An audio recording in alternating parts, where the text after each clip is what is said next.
ನೋಡ್ರಿ ಯಾವ ಸಮುದಾಯ ಯಾರ ಪರವಾಗಿ ಐತೆ ಅನ್ನೋದು ಇವ್ರು ಏನು ಗುರುಗಳು ಹೇಳಿದ್ರೆ ಕೇಳ್ತಾರ? ಗುರುಗಳು ಹೇಳಿದ್ರೆ ನಿಂದಿರ್ತಾರ? ಏನು ಗುರುಗಳ ಮೇಲೇ ಇಲ್ಲಿ ರಾಜಕೀಯ ಪಕ್ಷಗಳು ತಯಾರಾಗಿದ್ದಾವ್ರಿ ಇಲ್ಲಿ? ಅವ್ರವ್ರ ಶಕ್ತಿ ಸ್ವಂತ ಬಲ ಅದರ ಮೇಲೆ ನಿರ್ಣಯ ಆಗುತ್ತೆ ರಾಜಕಾರಣ. ರಾಜಕಾರಣ ಗುರುಗಳನ್ನ ಕೇಳಿ ಏನು ಸರ್ಕಾರ ತರೋದು, ಸರ್ಕಾರ ಮಾಡುವಂಥದ್ದು ಯಾವತ್ತೂ ಕೂಡ ಅದು ನಮ್ಮ ರಾಜ್ಯದಲ್ಲಿ ನಡೆದಿಲ್ಲ. ಇದು ಪ್ರಜಾಪ್ರಭುತ್ವ ದೇಶ, ಪ್ರಜೆಗಳಿಂದನೇ ನಿರ್ಣಯ ಆಗಬೇಕು, ಆ ಪ್ರಜೆಗಳೇ ನಿರ್ಣಯ ಮಾಡ್ತಾರೆ. ಸುಮ್ಮನೆ ಇವನ್ನ ಹೆದರಿಕೆ ಹಾಕೋದು, ಲಿಂಗಾಯತ ವಿರೋಧಿ ಸರ್ಕಾರ ಅನ್ನೋದು ಇದು ಭಾರತೀಯ ಜನತಾ ಪಕ್ಷದ ಈ ಒಬ್ಬ ಸ್ವಾಮೀಜಿಯಾಗಿ ಮಾತಾಡ್ತಾ ಇದ್ದಾರೆ ಅನ್ನೋ ಮಾತನ್ನು ಭಾಳ ಸ್ಪಷ್ಟವಾಗಿ ಹೇಳೋಕ್ಕೆ ಇಚ್ಛೆಪಡ್ತೀನಿ. ನನಗಂತೂ ಗೊತ್ತಿಲ್ಲಪ್ಪ, ಅವ್ರು ಸಭೆ ಮಾಡೋದು ಗೊತ್ತಿಲ್ಲ, ಅವ್ರು ಏನು ಮಾಡ್ತಾ ಇದ್ದಾರೆ ಅನ್ನೋದು ನಮಗೆ ಗೊತ್ತಿಲ್ಲ. ಯಾಕಂದ್ರೆ ಕೂಡಲ ಸಂಗಮ ಪೀಠ, ನಾನು ಕೂಡಲ ಸಂಗಮದಲ್ಲೇ ಇದ್ದೀನಿ. ಏನಾದರೂ ನಿರ್ಧಾರ ಆಗಬೇಕಾದ್ರೆ ಅದು ಕೂಡಲ ಸಂಗಮ ಪೀಠದಲ್ಲೇ ಆಗಬೇಕು. ಪೀಠದಲ್ಲಿ ನಾವು ಇದ್ದೀವಿ, ಇಲ್ಲಿ ಸಮುದಾಯ ಇದೆ, ಇಲ್ಲಿ ಅವ್ರನ್ನ ಪೀಠಕ್ಕೆ ಕೂಡಿಸಿದವ್ರು ನಾವೆಲ್ಲ ಕೂತಿದ್ದೀವಿ. ಅದನ್ನು ನಿರ್ಧಾರವನ್ನು ಇಲ್ಲಿ ಬಂದು ಮಾಡಬೇಕು.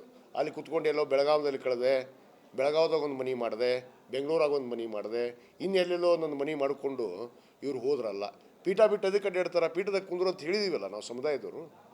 ಧರ್ಮ ಉಪದೇಶಗಳನ್ನು ಮಾಡಬೇಕು, ಧರ್ಮವನ್ನು ಸಮಾಜವನ್ನು ಕಟ್ಟುವಂಥ ಕೆಲಸ ಆಗಬೇಕು. ಸಮಾಜಕ್ಕೆ ಏನು ಅನ್ಯಾಯ ಆಗ್ತಾಯಿದೆ ಅನ್ನೋದನ್ನು ಕೊಡೋದು ಹೇಳಬೇಕಲ್ಲ ಇವರು. ಇದೇ ನಾಯಕರು ಏನು ಗೊತ್ತಿ ಉಚ್ಚಾಟನೆ ಆಗಿದ್ದಾರೆ. ಏನು 4 ವರ್ಷಗಳ ಕಾಲ 2A ಮೀಸಲಾತಿ ಅಂತ ಹೋರಾಟ ಮಾಡಿ 2D 2C ಕೊಡಿಸಿ ವಾಪಸ್ಸನ್ನು ತಿರಸ್ಕಾರ ಮಾಡಿದ ಮೇಲೆ ಮತ್ತೆ 2Aನೇ ಬೇಕು ಅಂತೇಳಿ ಇವರು ಹೋರಾಟ ಮಾಡಿಲ್ಲ. ಈಗ 2A ಯಾರು ಕೇಳಿದರು? ವಿಜಯಾನಂದ ಕಾಶ್ಯಪ್ನವ್ರು ಕೇಳ್ದ, ಲಕ್ಷ್ಮೀ ಹೆಬ್ಬಾಳ್ಕರ್ ಕೇಳ್ದ ಅಂತ ಅನ್ನೋ ಒಂದು ಆರೋಪ ಮಾಡ್ತಾರಲ್ಲ. ಇವತ್ತು ಸ್ವಾಮಿಗಳಿಗೆ ಏನಾಗಿದೆ? 2A ಮೀಸಲಾತಿ ಎಲ್ಲಿ ಹೋಯ್ತು ನಿಮ್ಮದು? ಯಾರು ಧ್ವನಿ ಎತ್ತಾ ಇದ್ದೀರಿ?